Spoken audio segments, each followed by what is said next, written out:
Hello dear students, welcome in my another video, and today we will study English grammar and we'll discuss about tenses. Okay, so let's start.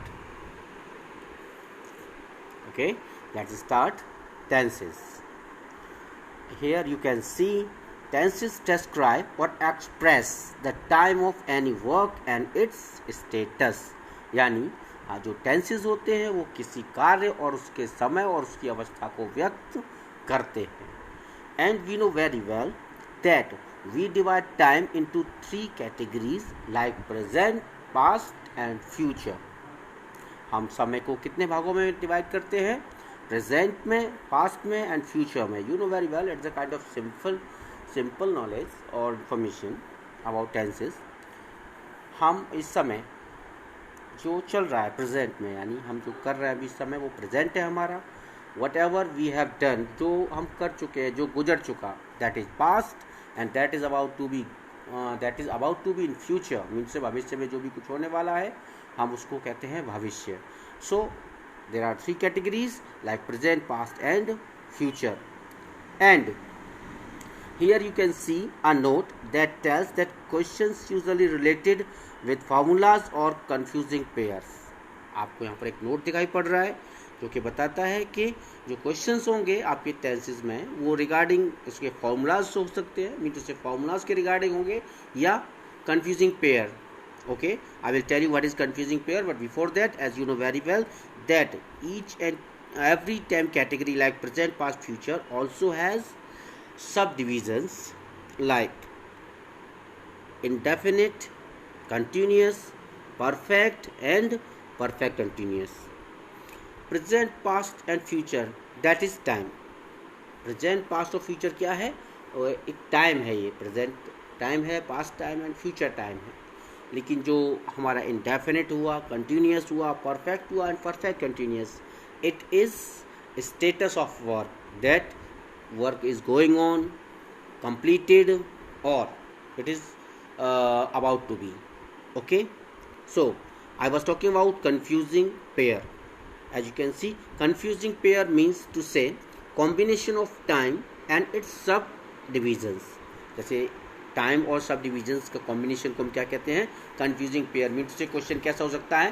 Present continuous से पूछा जा सकता है. तो present आपका time है, आपका continuous आपका सब डिविजन है. परफेक्ट कंटिन्यूस हो सकता है, प्रेजेंट परफेक्ट हो सकता है, या पास्ट परफेक्ट हो सकता है. तो इससे आपके क्वेश्चन आएंगे. और मे बी फॉर्मूलाज फॉर्मूलाज के रिगार्डिंग भी आ सकते हैं क्वेश्चन आपके. तो स्टार्ट करते हैं. फर्स्ट हमारा present indefinite tense. Okay, in present indefinite tense. Present, we can say that tense in it. Okay, in present indefinite tense we put different kinds of work like routine actions. routine actions को हम इसमें रख सकते हैं, अलग अलग तरीके के काम को रखा जाता है इसमें. First, regular action. Regular action mean to say suppose that you are continuously going in a park and there you can say that is your routine action and you can say I come here daily, यानी मैं वहाँ पर रोज आता हूँ या आती हूँ. And next, irregular action mean to say आप केवल एक रेगुलर एक्शन नहीं, आप एक इर्रेगुलर एक्शन को भी क्या कर सकते हैं? You can express also like earthquakes come in Japan. Mean to say earthquakes usually come but not continuously. So it is a irregular action, and we can say that earthquakes come in Japan. And beside it, habits, we also express habits. हम आदत को भी express करते हैं अपनी. like he smokes, उसकी habit क्या है? वो स्मोकिंग करता है. तो हम कह सकते हैं that he smokes. and the next, universal truth. और उसके बाद आता है यूनिवर्सल ट्रुथ्स को एक्सप्रेस करने के लिए भी हम क्या करते हैं? We also use present tense like the sun rises in the east, the moon shines, like that. इस तरीके के सेंटेंस को हम किस तरीके से, किन से टेंस में यूज करते हैं? प्रेजेंट इंडेफिनिट टेंस में, यूनिवर्सल ट्रुथ्स को. ओके, सो हम एक बार फिर से देखते हैं हम किन किन रूटीन एक्शंस को इसमें एक्सप्रेस करते हैं. सबसे पहले रेगुलर एक्शन जो हमारे नियमित कार्य हैं, रेगुलर एक्शंस जो अनियमित हैं, हैबिट्स हमारी आदत, एंड यूनिवर्सल फैक्ट्स यानी सार्वभौमिक सत्य जो कि चेंज नहीं हो सकते, उन सभी को हम प्रेजेंट इंडेफिनिट टेंस के साथ उनसे एक्सप्रेस करते हैं. And you can see here another note that newspapers headlines and sports commentary is also used in simple present tense mostly, like PM Science Deal. That's the headline of a newspaper. PM Science Deal यानी PM ने क्या किया, एक deal sign करते हैं हमारे जो PM है वो. Sachin strikes the ball end of it goes across the boundary line. Sachin क्या करता है, वो बॉल को स्ट्राइक करता है और बॉल सीधे कहाँ जाती है, बाउंड्री लाइन के बाहर. And in another point we can say that whatever we have plan in future, mean to say future में हम प्लान कर चुके हैं, यानी हमने एक कोई भी एक्टिविटी या कुछ भी हमने प्लान कर लिया है, बट वो होगी कब, in future, but we have already plan. तो इस तरीके की एक्टिविटीज़ को या whatever we have plan हम किस में यूज़ करते हैं, सिंपल प्रेजेंट टेंस में यूज़ करते हैं हम. और जैसे the prime minister leaves for China next week. तो प्राइम मिनिस्टर ने प्लान क्या किया हुआ है कि वो अगले हफ्ते कहाँ जाएंगे, China. Okay, so I think you have understood each and everything about our present perfect tenses, that where we use such kind of tenses. So let's start with its formula. शुरू करते इसके फार्मूला से. First you can C positive, plus का mark है यहाँ पर, and VE it means positive. तो हम इसका जो फार्मूला है वो हमारा स्टार्ट होता है सब्जेक्ट प्लस वर्ब की first form plus object. Okay, if subject I we they you अथवा प्लूरल में है तो mean to say here the formula that expresses only plural tenses और plural subject sorry sentences having plural subject. यानी यहाँ पर जो सेंटेंसेस को शो किया गया एंड जो फॉर्मूला है वो केवल प्लूरल सब्जेक्ट या plural pronouns means number of person like first person pronouns singular plural. तो इस तरीके के प्रोनाउंस में हम क्या करते हैं, जो हमारे सब्जेक्ट है जो कि प्लूरल होता है, हम उसमें क्या यूज़ नहीं करते, हम एस और यस का यूज़ नहीं करते. ये जो फॉर्मूला है वो केवल और केवल आई वी दे यू अथवा प्लूरल सब्जेक्ट्स के लिए यूज़ किया गया है. तो पॉजिटिव में हम यूज़ करते हैं सब्जेक्ट प्लस वर्ब की first form plus object, and negative में यूज़ करते हैं हम सब्जेक्ट. और अब यहाँ पर हमारा यूज़ होता है helping verb. And I want to tell you in present indefinite tense we use do and does as a helping verb. तो नेगेटिव में यूज़ होता है हेल्पिंग वर्ब, पॉजिटिव सेंटेंसेस में किसी भी तरीके की कोई भी हेल्पिंग वर्ब का यूज़ नहीं होता है, as you can see in the formula. Okay, तो in negative we use subject plus do not और does not, sorry do not in plural plus verb की first form plus object. And question mean to say interrogative sentences. Type first interrogative sentences we use do plus subject plus verb की first form plus object and interrogative marks 2. और आपको type second में क्या करना है, you just need to put WH word before do or does. The formula will be WH word mean to say what, where, when, how etc. इस तरीके के जो क्वेश्चन वर्ड्स होते हैं हम उसको रखते हैं प्लस डू और does plus subject plus verb की first form plus object and interrogative mark. तो ये तो हो गया आपका, it was all about plural subjects. And now with singular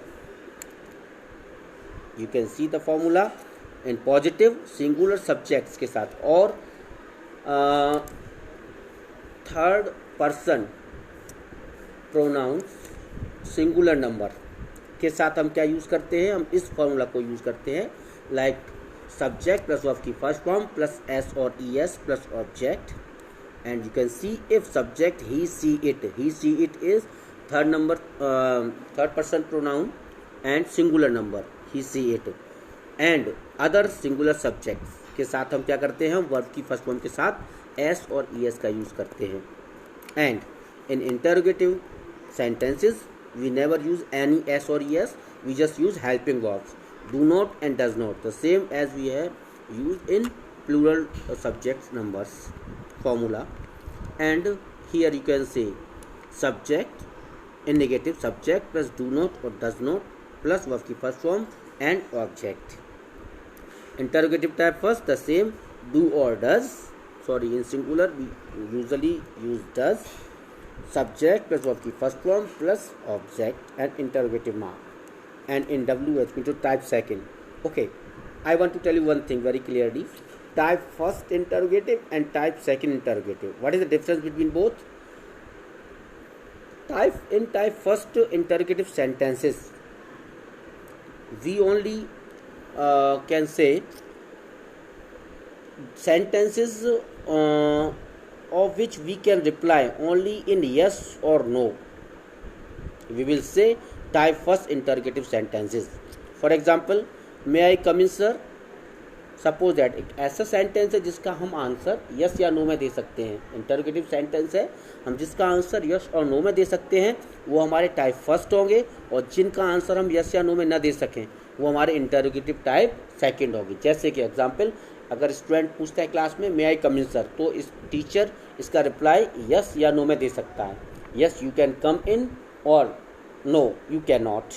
okay, तो इस तरीके से रिप्लाई कर सकता है टीचर. लेकिन अगर आपसे पूछ लिया जाए why you are absent yesterday, आप कल एब्सेंट क्यों थे, तो in that case you will not be able to reply in yes और नो. आप क्या नहीं कर पाएंगे, यस और नो में रिप्लाई नहीं कर पाएंगे, और इसीलिए आपको क्या करना पड़ेगा, you need to reply properly that sir I was not present at my home that's why and I had a very urgent piece of work. तो आपको इसके लिए पूरा सेंटेंस एक्सप्रेस करना पड़ेगा, तब भी आप उसका रिप्लाई कर पाएंगे. तो it means type first interrogative sentences mean to say आप अगर यस या नो में रिप्लाई कर पा रहे हैं तो टाइप फर्स्ट, और यस या नो में रिप्लाई नहीं कर पा रहे तो टाइप सेकंड. तो टाइप फर्स्ट के जो इंटरोगेटिव सेंटेंसेस होते हैं उसमें हम जो फॉर्मूला यूज़ करते हैं वो होता है सिंगुलर सब्जेक्ट के साथ, does plus subject plus verb की first form plus object and interrogative mark. और टाइप सेकंड जो सेंटेंस होते हैं उसमें बस डज से पहले हमें क्या लगाना होता है, हमें बस WH वर्ड का यूज़ करना होता है. ठीक है ना. तो इस तरीके के सेंटेंस को हम इस तरीके से यूज़ करते हैं. जैसे देखिए, you can see here, correct the following sentences. There is a sentence that is wrong, what he knows about you. Mean to say in Hindi ये सेंटेंस हमें कन्वर्ट करना है कि वह तुम्हारे बारे में क्या जानता है. तो वह तुम्हारे बारे में क्या जानता है, तो what he knows about you is a wrong statement और sentence. You should write like what does he know, mean to say do और does. You need to use their helping verb. What does he know about you यानी वह तुम्हारे बारे में क्या जानता है. But if you want to use that he knows, so you should use I don't know what he knows about you.